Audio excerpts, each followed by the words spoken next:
Despite living all her life under a magnifying glass and being hounded by the paparazzi on every corner, the People's Princess managed to shock the entire nation with her final wishes. If you think the transfer of her estate and wealth was straightforward, think again. Who did she leave her estate to? Who was tasked with executing her will? And most importantly, who was left in charge of her top-secret shadow trust fund?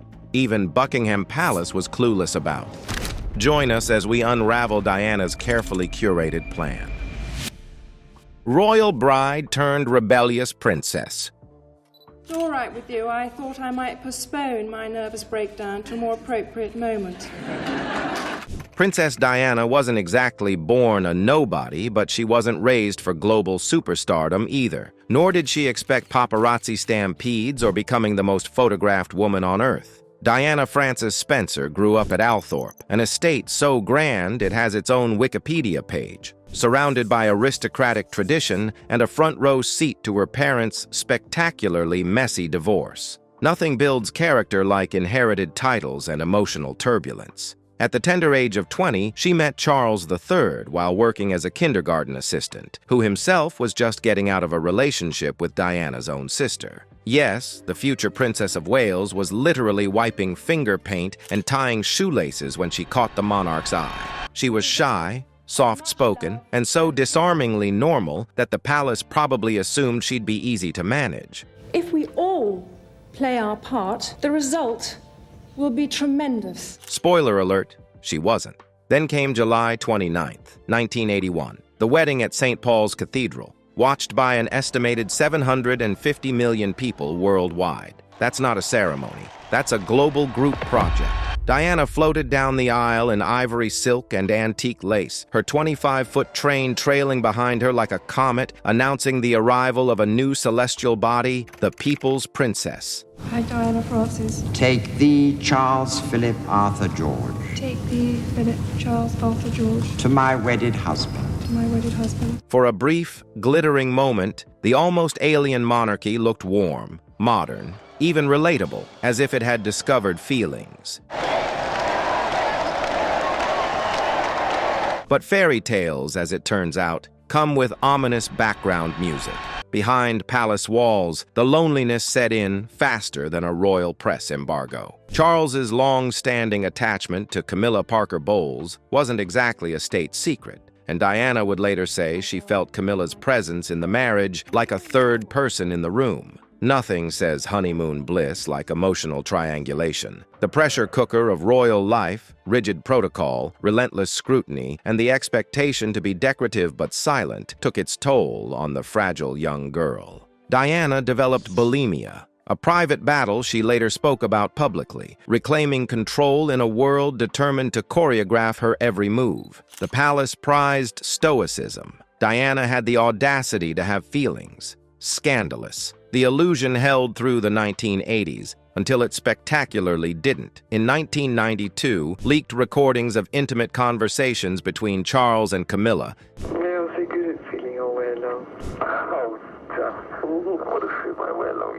quickly dubbed the Camilla-gate tapes, detonated across global headlines. The fairy tale didn't just crack, it shattered in surround sound. With the publication of an illegally taped intimate telephone conversation between Charles and Camilla Parker Bowles. The couple formally separated that same year.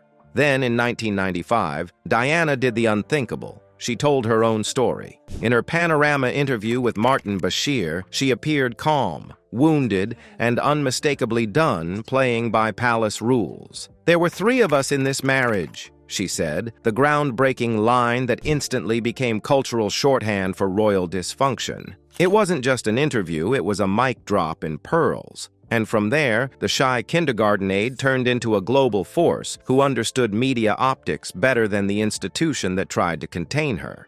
Do you think he really thought that? There's no better way to dismantle a personality than to isolate it. She danced with John Travolta at the White House, because why not? Forged a lasting friendship with Elton John, and in a moment that redefined compassion, shook hands with AIDS patients without gloves when much of the world still believed touch could transmit the disease. Then she walked through active minefields in Angola wearing body armor and a determined expression, forcing governments to confront a humanitarian crisis they'd politely ignored. Royal service had always meant ribbon cuttings and polite waves. Diana turned it into a moral confrontation with a camera crew. The person was very different from Diana the image. The image was this very glossy, glamorous individual. Well, she was. By the early 1990s, the fairy tale hadn't just ended, it had inverted.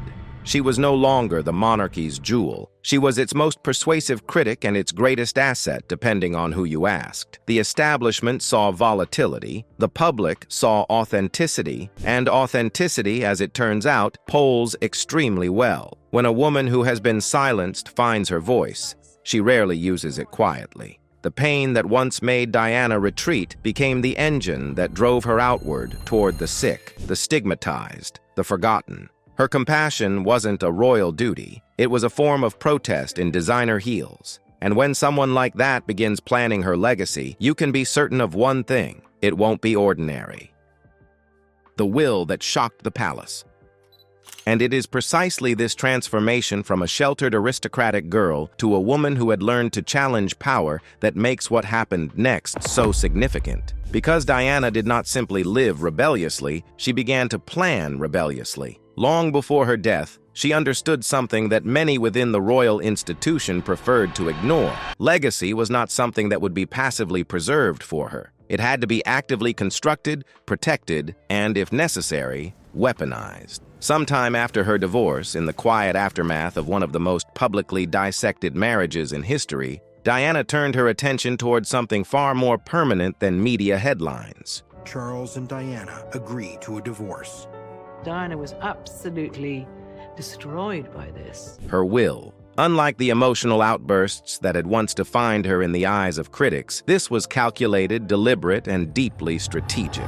There were no cameras present, no advisors shaping the optics, just a woman who had spent years being managed, now deciding, on her own terms, how her story would continue after she was gone. When that will was unsealed in 1997, those expecting a routine royal document were met instead with something far more unsettling. It did not openly defy the monarchy, but it subtly shifted authority away from it, placing control into structures that were far more personal and far less predictable. What appeared at first glance to be a carefully balanced estate plan soon began to raise uncomfortable questions within palace circles. Not because of what it said outright, but because of what it allowed and, more importantly, who it seemed to empower. The monarchy had long relied on continuity, on the idea that even in death, the system would absorb and regulate individual legacies. I thought that this was a sophisticated assassination made to appear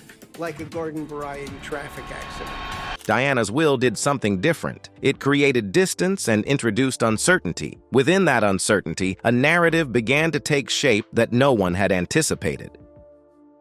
What Diana actually left behind. At the center of that narrative was the estate itself, a fortune that, while modest compared to the vast wealth of the royal family, carried immense symbolic and emotional weight. After taxes, it was valued at approximately £13 million, a figure derived largely from her £17 million divorce settlement. But reducing Diana's legacy to numbers alone misses the complexity of what she truly left behind. I've completed my diary of official engagements. I will be reducing the extent of the public life I've led so far. Her estate was not merely financial, it was deeply personal, almost archival in nature. The jewelry she owned was not just valuable, it was historic, tied to moments that had defined her public and private life. The dresses, many of which had become cultural artifacts, represented her evolution from a shy bride into a global icon who understood the power of image and symbolism. Case in point, the infamous revenge dress.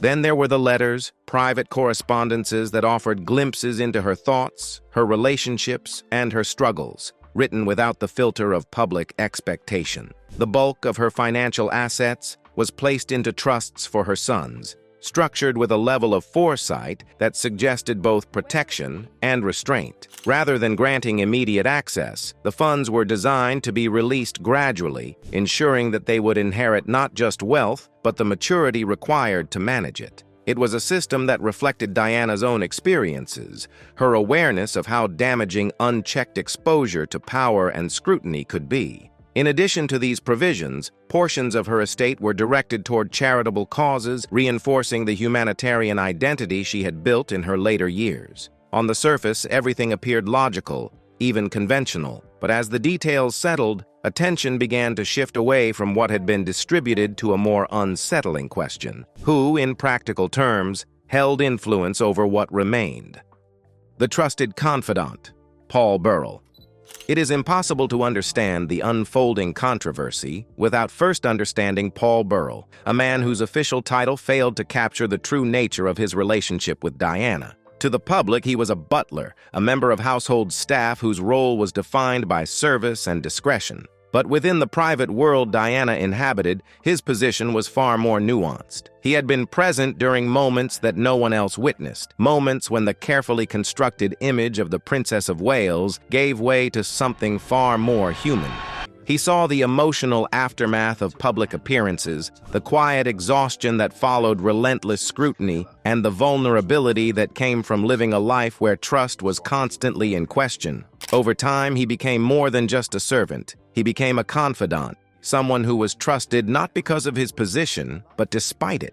Diana's inner circle was famously small, shaped by years of betrayal, media intrusion, and institutional pressure. That Burrell remained within that circle speaks to a level of trust that was not easily given. He knew where personal items were kept, understood their significance, and perhaps most importantly, was privy to conversations that revealed how Diana saw her own life and legacy. After her death, that closeness did not simply disappear. Instead, it transformed into something far more complicated. In the absence of Diana's voice, those who had known her best inevitably became interpreters of her intentions. Burrell stood out amongst them, not because of any official authority, but because of the depth of his proximity to her private world.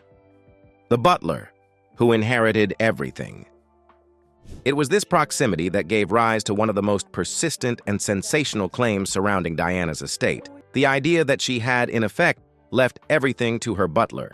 At first, the notion seemed implausible, even absurd, yet it gained traction with surprising speed. The reason was not rooted in documented evidence, but in perception. And perception, in a case like this, proved to be remarkably powerful. Burrell's continued presence in the narrative, his access to personal belongings, and his willingness to speak publicly about Diana's life created an impression that extended beyond the boundaries of his official role. He appeared to many observers to possess a level of control that was difficult to reconcile with the formal structure of the estate. He handled items that felt too intimate to be incidental, referenced details that suggested deep familiarity, and positioned himself as someone uniquely capable of preserving her true story. In a climate already shaped by skepticism toward royal transparency, the idea that Diana might have entrusted her legacy to someone outside the institution resonated strongly. It aligned with the image she had cultivated in her later years of a woman who valued personal loyalty over rigid hierarchy, who had grown increasingly willing to defy expectations and assert her independence. The narrative, once established, became self-sustaining. Each new appearance, each revelation, each claim of insight seemed to reinforce the belief that Burrell's role was far more significant than officially acknowledged. Whether or not the claim was factually accurate became almost secondary to the question it raised. If he had not inherited everything, why did it seem as though he had? The executor controversy. The answer, at least in legal terms, was straightforward. Diana's will had appointed her mother and her sister as executors, individuals whose authority was clearly defined and formally recognized. They were responsible for overseeing the distribution of her estate, ensuring that her wishes were carried out in accordance with the law. Yet the clarity of that arrangement did little to resolve the growing sense of ambiguity. Because while legal authority determines who controls assets on paper, it does not always dictate who controls access, interpretation, or narrative. In those areas, Burrell's influence appeared to be far more significant. He understood the emotional value of Diana's possessions in a way that could not be codified in legal documents. He knew which items carried personal meaning, which stories were attached to them, and which aspects of her life she had chosen to keep hidden. This knowledge placed him in a unique position, one that blurred the line between executor and interpreter. To some, he was fulfilling an unspoken role, acting as a guardian of her memory in a way that formal executors could not. To others, his involvement represented an overreach, a crossing of boundaries that should have remained clearly defined. The tension between these perspectives grew steadily, fueled by speculation and the absence of definitive answers, until it ultimately culminated in a confrontation that would bring the entire issue into the public spotlight. The 2002 trial that rocked Britain. That confrontation arrived in 2002, when Paul Burrell was formally charged with the theft of hundreds of items belonging to Princess Diana. The scale of the allegations was staggering, encompassing more than 300 objects, including letters, clothing, and deeply personal belongings. The case immediately captured public attention, not only because of its legal implications, but because of what it suggested about the nature of Burrell's relationship with Diana. The trial unfolded as both a legal proceeding and a public spectacle, with each new detail adding layers of complexity to an already convoluted narrative. Burrell did not deny possessing the items in question, a fact that only intensified scrutiny. Instead, he presented a defense that reframed his actions entirely, claiming that he had taken the items not for personal gain, but for safekeeping, with the intention of protecting them from intrusion and preserving them as part of Diana's legacy. The turning point came with a revelation that introduced a level of doubt the prosecution could not overcome. Information surfaced indicating that his actions may have been discussed, even acknowledged, in a context that challenged the assumption of wrongdoing. The effect was immediate and decisive. Without the ability to establish clear criminal intent, the case collapsed, leaving Burrell legally acquitted but publicly unresolved. The trial did not provide closure. Instead, it made the situation even more confusing, strengthening the belief that parts of Diana's estate and how it was managed were never fully understood by the public. Missing items, auctions, and public outrage. In the years following the trial, the controversy did not fade. It evolved. Items associated with Diana began to reappear in public settings, from high-profile auctions to curated exhibitions that brought pieces of her life back into view.